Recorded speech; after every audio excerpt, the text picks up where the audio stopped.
draw us closer to God, who is our rock and our Redeemer.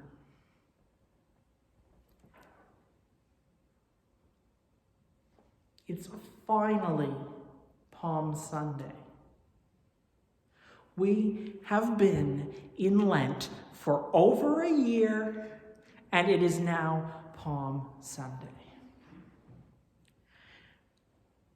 This time that we have been living in, I've mentioned it before, that it's like being in a big, long Lent.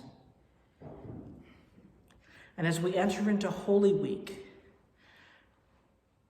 it seems that we are walking through the stages of Holy Week are reflected in the experiences that many of us have had over the past year.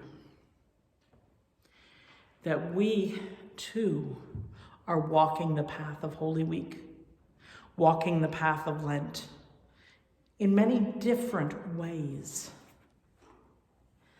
It's always a little hard to know what to do with Palm and Passion Sunday, Good Friday, and Easter Sunday, in terms of, and Maundy, Thursday, in terms of how much of the story do you tell? My colleagues and I have been discussing it online, as we discuss everything online, and some were saying, I always do Palm and Passion together, but this year I'm just doing Palm, and other people who say the opposite. The Gospel of John, nearly half of it takes place during the last week. Mark is not quite so much, although probably a solid quarter. Yeah, Mark 11 through Mark 16 to get to the resurrection. And that's the end of Mark. So that's a third of the Gospel of Mark pretty much is dealing with Holy Week. It's a very important part of our year, and we take apart those teachings of Jesus and actions of Jesus during this week throughout the year. We don't pile it all onto this one week. But in Mark's gospel, the very next thing that happens, Jesus curses the fig tree. That's a challenge. It's an interesting little story. Following day, Jesus came back from Bethany. He was hungry. He saw in the distance a fig tree, and it was in leaf, but there was nothing on it. So Jesus cursed the fig tree and said, "May no one ever eat any fruit from you again." Now, this is a passage of scripture that we have shrugged at, scratched our heads at. We've made up a funny website about how Jesus hates figs and God is condemning us all because of eating figs. And if you don't know why a parody site of God hates figs would exist, bless you for not having come across such hatred on the internet. I do feel the need, however, to point out, I did a little bit of research. And if you see a maple leaf, we're talking about Canada, right? Everyone knows that a maple leaf is a symbol of Canada. People know that around the world. You put a little maple leaf pin on, people will know you're Canadian, right? If you're American and you want people to think that you're Canadian, you put a maple leaf pin on. Rome had a symbol too. It was a fig. The Gospels are careful in their condemnation of Rome. They're trying to walk a fine line for the early Christian community. Honestly, by the time the Gospels were being written, Rome was trying really hard to exterminate the Jews, and the early Christians were trying to separate themselves from the Jews and were being forced out by the Jews. It's a lot of back and forth there. And we're also trying to not incur the wrath of Rome. But Mark still leaves this little tidbit in. Jesus curses the fig tree. It's the first thing he does. So Palm Parade happens on Sunday. On Monday, he curses the fig tree. And then Fig tree was just outside Jerusalem. He heads in the east side of Jerusalem, right into the temple. He clears out the temple, makes a mess, and makes a lot of people angry with him. Because he's standing up to abusive power systems. He has made fun of Rome. He is challenging the Sadducees and their power in the temple. And then it says in the morning, so I don't know, all this happened in the morning and still morning, or there's another day, I don't know. Maybe if I dig far enough, a biblical scholar would have figured it out. Rabbi, look, the fig tree that you cursed has withered. And Jesus answered them, have faith in God. Truly I tell you, if you say to this mountain, the temple mountain, because that would be this mountain that would be right there, be taken up and thrown into the sea, and if you do not doubt in your heart, but believe that what you say will come to pass, it will be done for you. So I tell you, whatever you ask for in prayer, believe that you have received it, and it will be yours. Whenever you stand praying, forgive, and if you have anything against anyone, so that your Father in heaven may also forgive you your trespasses.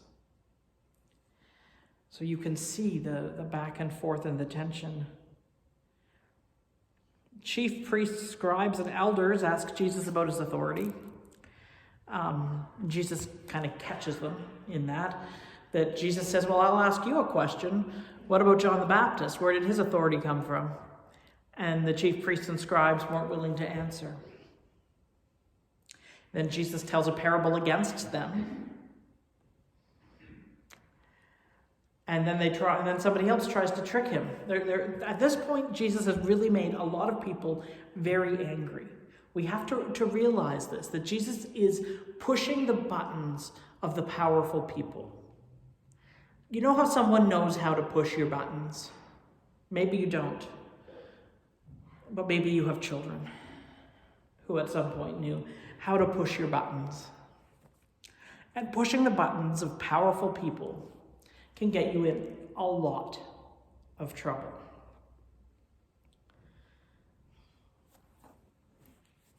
And so Jesus denounces the scribes and the Pharisees, and then Jesus starts talking about the destruction of the temple. Now, one of the really important things to know is that by the time Matthew and Luke and John were written, the temple had been flattened, stone from stone. The Gospel of Mark, there's a bit of question it might have been written just before, but by the time of the siege of Jerusalem, and you could tell that this was coming. And it was important to the early Christians that Jesus knew that this horrible thing was going to happen and the temple would be destroyed. Because their faith, the Jewish faith, was being shattered. Judaism that had existed at that point and had existed for hundreds of years since the return from exile was being utterly destroyed when the temple was destroyed. What emerged from that were essentially two branches of Judaism, one which would become today's rabbinic Judaism, and the other which has become Christianity. But that destruction of the temple it changed the way the people who held on to the left, what we would call the left-hand side of our Bibles, all of us, it shattered our way of thinking and believing. That horrible things would happen. Horrible things would happen to the temple itself. And there's plots to kill Jesus. Judas agrees to betray Jesus. Now I'm getting into what have we experienced this year? Have we experienced betrayal this year? I don't know about you in your lives. Personally, I have felt a sense of betrayal by the churches who have insisted on flouting the health orders. The churches who have said basically, you saw the clips early on of Jesus won't let me get COVID. God will protect me. I don't need a mask. To me, that has felt like a betrayal. That a part of our religious community has turned on what to me is one of our core principles, that we are supposed to love and care for each other. That is our first priority. That's why we're doing all this. We want to love our neighbors and protect our neighbors, protect our enemies, protect our loved ones, protect the most vulnerable. So to me, I have felt a sense of betrayal, not like I haven't felt betrayed by the religious right before. Heaven help me. But this has been an act to me of a betrayal of the Christian faith in a fundamental way by part of us. I don't know if there has been anything in your personal life that has reached a level of feeling like a betrayal, but I'm sure that we have faced denial. See, that's another piece of the story, right? Is the denial of Peter. Denies knowing Jesus. Now, we haven't denied knowing people. But we want to at least hope that everybody's feelings are in the right place. But sometimes they aren't. But we have had to say no to people. We have had to say, you can't come over.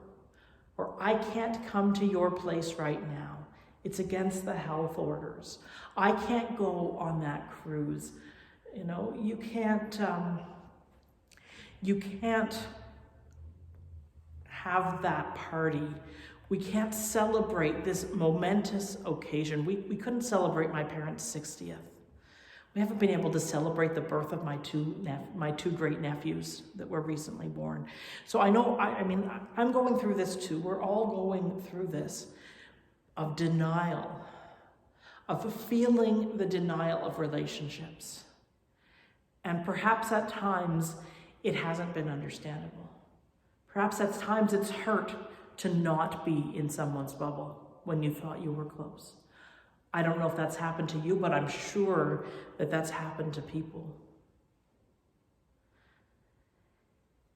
It's been a time of a lot of challenges, and again the kind of anti-science, anti-whatever thinking that many of us have had our families split apart by that my friend's mother was getting married in the heart of last spring's COVID. And she was very clear to her mother, there's no way I'm going to your wedding. And her mother just didn't get it, didn't care. It's like, no, you should go. It's a wedding, you should come. It doesn't matter. COVID isn't real. We'll be fine. We'll do social distancing. And my friend was, her husband and their child, who was about the age of my kids, just no, we can't do this. And how many times has that been repeated in one way or another? When my sister's gone to my parents' house and she can't even see my mother because of how much, she only waved from a distance because of how much my father is trying to protect her. So we have felt some really hard emotions this year. We have also been called to account and heard those who have had power taken away from them rise up and say, my life matters. This year we've dealt with the death of George Floyd. We've dealt with this attack on Asian women. We deal with the death of Indigenous people at the hands of police at a higher than the rate of other groups. And it's also been a wake-up call. So we're coming into this Holy Week heavy. I don't have big answers for you, But I do want to encourage you to get into Holy Week. Maybe read through the stories in the Bible. You can watch them on TV. There are musicals, there are children's stories, there are lots of ways to get into this story. But find a way to enter into it. Because you're in it anyway. And maybe the way the Gospels move through Holy Week to Easter might help us to move through our massive Lent and Holy Week to emerge resurrected. Thanks be to God. Amen.